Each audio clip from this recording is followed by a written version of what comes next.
Welcome to Pro Webcast News, where we bring you daily industry updates. Today is Thursday, June 10th, and you're watching the Afternoon Update with Paul Wilson. Today's news is sponsored by Game Plan Financial. Every game has a winner. Every winner has a game plan. For more information, please visit www.gameplanfinancial.com. Now for today's headlines.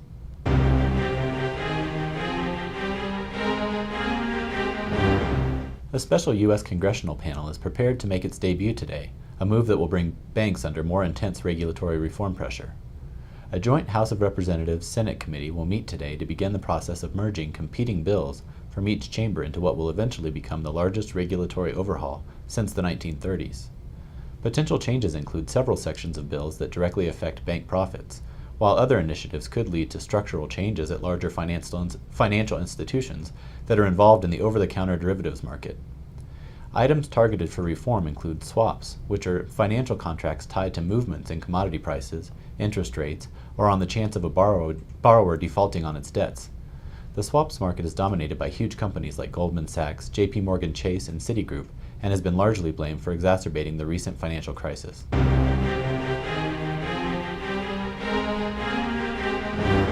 In economic news, the number of U.S. workers filing new applications for unemployment benefits fell last week, while the trade deficit widened slightly in April.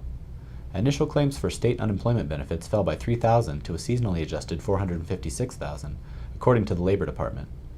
During the final week of May, the number of Americans still receiving benefits after an initial week of aid fell 255,000 to 4.46 million, the largest decline seen this year. Meanwhile, the 4-week moving average of new claims, which is considered a better measure of market trends, rose 2,500 to 463,000.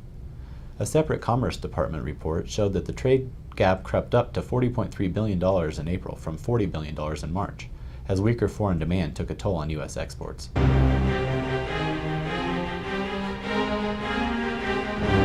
In investment news, registered investment advisors are beginning to increase compensation levels at their firms and are spending more on employee benefits, according to a recent survey by TD Ameritrade Institutional.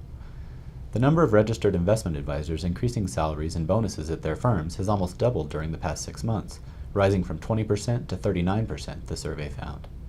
Advisors who raised spending did so by an average of 22%, funneling the money toward technology and marketing. The survey also found that 68% of respondents had increased their client bases over the past 6 months. As a result, the number of advisors who said they are increasing spending on employee benefits rose 50% from 6 months ago. Meanwhile, spending on training is up 32% for the period, while technology is up 17%, and staffing has increased by 16%. Finally, 83% of respondents said they have not been forced to cut costs during the past 6 months. I'm Paul Wilson, and thanks for watching Pro Webcast News. For more in-depth news and features, visit producersweb.com.